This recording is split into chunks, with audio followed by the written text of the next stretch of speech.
on va parler du tout premier streamer de l'histoire du jeu vidéo. Alors, vous vous dites, le premier streamer, ça doit être l'époque où Twitch s'appelait Justin TV, si vous vous souvenez. Hein, c'était les premiers lives de Justin Kan en 2007 sur Justin TV, une plateforme qui allait devenir, quelques années plus tard, la célèbre plateforme Twitch. Vous dites, c'est ça, les premiers streamers de jeux vidéo, c'est en 2007.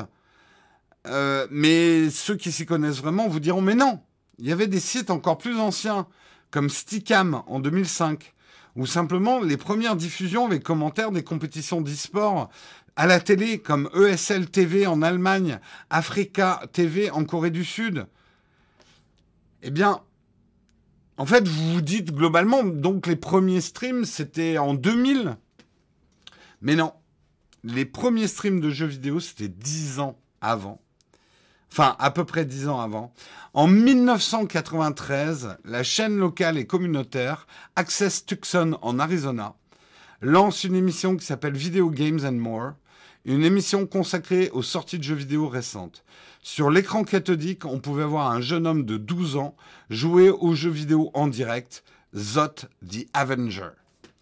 Son vrai nom est Gigi Mods, le désormais quadragénaire, raconte à nos confrères de PC Gamer sa carrière avant-gardiste dans le live streaming des jeux vidéo.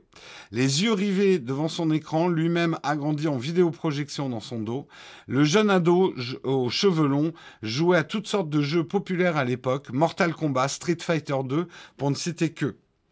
Mais c'est pas tout, parce que vous direz, oui, en gros, il projetait ses jeux vidéo sur une télé derrière lui. Non. Bien évidemment, Internet n'existait pas vraiment, ou en tout cas était assez prémisse à l'époque. Alors si, existait, puisque ils parlent, je dis n'importe quoi, ils parlent d'ailleurs de leur site Internet dans l'émission. Mais ce qu'il y a de rigolo, c'est qu'ils faisaient aussi du chat. Mais ils faisaient du chat par téléphone. Donc ils prenaient des gens au téléphone qui lui demandaient des codes de cheat dans le jeu, ou lui demandaient de faire tel ou tel truc dans le jeu, ou d'essayer de passer telle ou telle difficulté, etc. Et il s'exécutait. Ce qu'il y a de très drôle, c'est que je vous conseille d'aller regarder, si vous êtes un peu de nostalgique, il y avait déjà des trolls. Il y a un moment, il y en a un au téléphone qui fait, qui lui fait « Hey Zot, this sucks ». Et Zot qui fait « What sucks ?» Your mother. Voilà. Il y avait les bonnes. C'était un peu l'époque Beavis and Butthead pour les plus anciens d'entre nous qui s'en souviennent. C'était l'époque MTV. Et je vais vous montrer quand même un extrait muet. Bon, on risque de se faire bloquer à cause de ça, mais rien n'arrêtera l'information. Hein, je vous montre un extrait. Vous allez voir ce que je trouve rigolo, moi. Bon, les coupes de cheveux ont un peu changé. Mais globalement, voilà, porter une casquette, machin. Le gamin est pas... Maintenant, il a 40 ans, quoi. Même plus. Il n'est pas complètement démodé, quoi, à l'époque.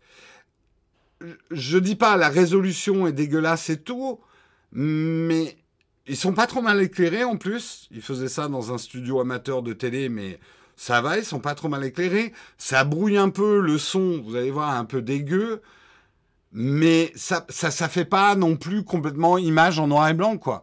Quand on voit certains streamers aujourd'hui qui se filment, mais comme des pieds puants, je ne citerai personne, je dis quand même qu'en 40 ans, il y en a qui n'ont rien compris encore. Oui, alors il avait un téléphone à touche. Ça, j'avoue que ouais, ça vieillit d'un coup. En fait, il avait un modem. Mais voilà, il joue au jeu en direct avec son pote. Et ils prennent des appels téléphoniques. Alors, la bande VHS, elle a vieilli. Hein. Waouh. Mortal Kombat, ouais.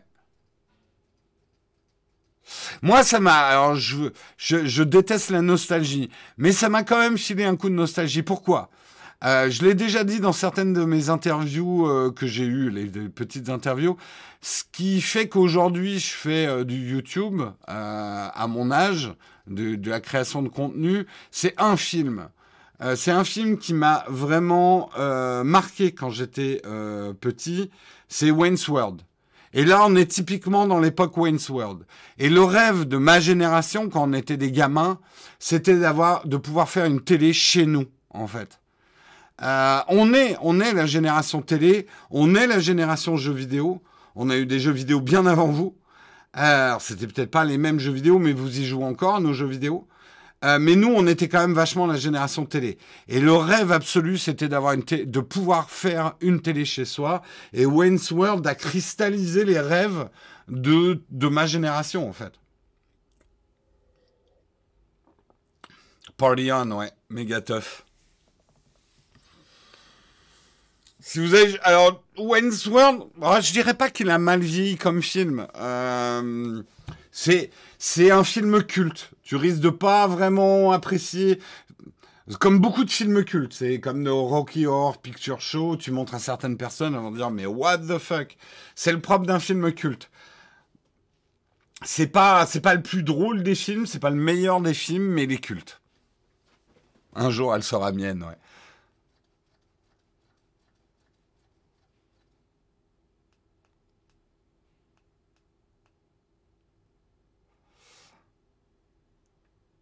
Oui, pas quand j'étais petit, effectivement. Wayne's World, c'est 92. J'aurais dit 90, moi.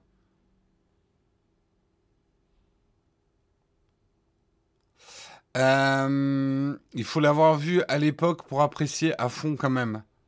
Oui, oui, oui, non, mais ça a un peu vieilli, hein. Wayne's World, le nom du film.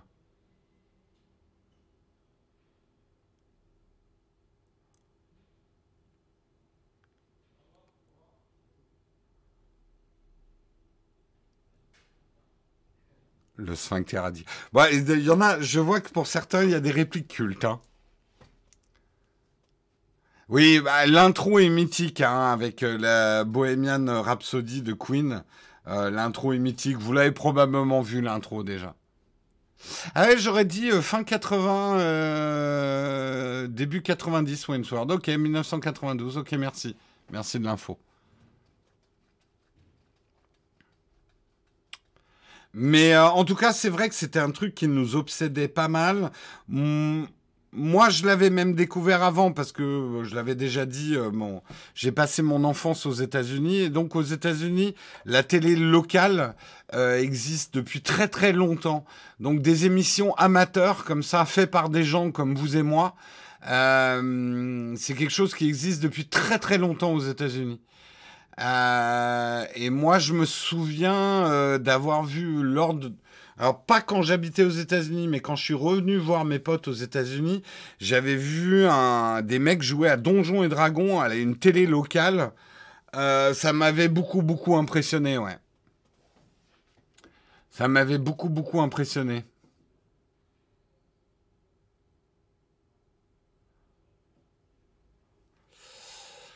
Voilà, voilà, c'était mon petit moment de nostalgie, peut-être un moment de nostalgie pour certains d'entre nous. Mais ah aussi, il faut que je vous montre. Regarde son caméraman qui lui faisait des espèces de blagues avec ses doigts. Il y a des choses qui changent pas. Il y a des choses qui changent pas. Les caméramans sont des farceurs. Hein, les trucages. C'est cheap, mais comme quoi, on n'a vraiment rien inventé. Les moyens ont un peu changé. Mais, putain, le caméraman qui joue avec un briquet.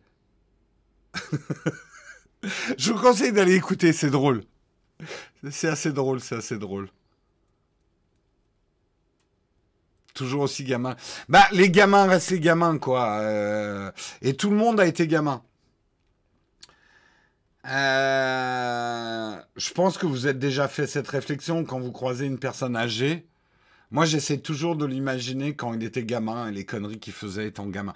Toute personne a été gamin, quoi.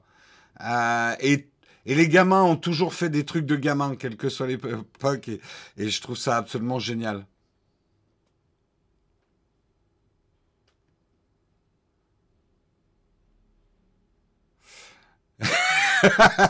Vincent qui dit, heureusement que c'est pas Jurassic Park qui t'a impressionné, parce que sinon, peut-être que je serais en train de donner naissance à des petits dinosaures. Sauf les jeunes vieux cons. Ah oui, il y a des gens, même petits, sont déjà vieux cons. Hein. Ça, c'est indécrottable et t'as ça dès le départ. Il y a des gens qui naissent vieux cons, en fait, je pense. Ça, c'est clair.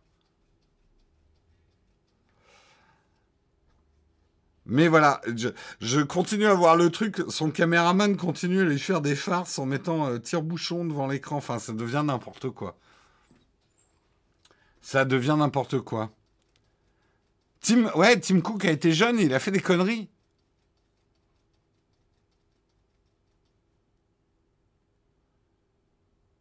Et voilà, son caméraman qui fait toujours des conneries. Il y a des gens qui naissent vieux, comme Benjamin Button. Et alors, juste pour la petite histoire, Zot, donc vous voyez, c'est le plus jeune des deux. C'est lui qui gérait les émissions. Maintenant, il est devenu producteur de musique. Il a appris un peu le code, il a appris un peu l'informatique, mais il n'est pas allé plus loin. Enfin, ça lui a servi, mais il est devenu producteur de musique. Maintenant, aujourd'hui, il est producteur de musique.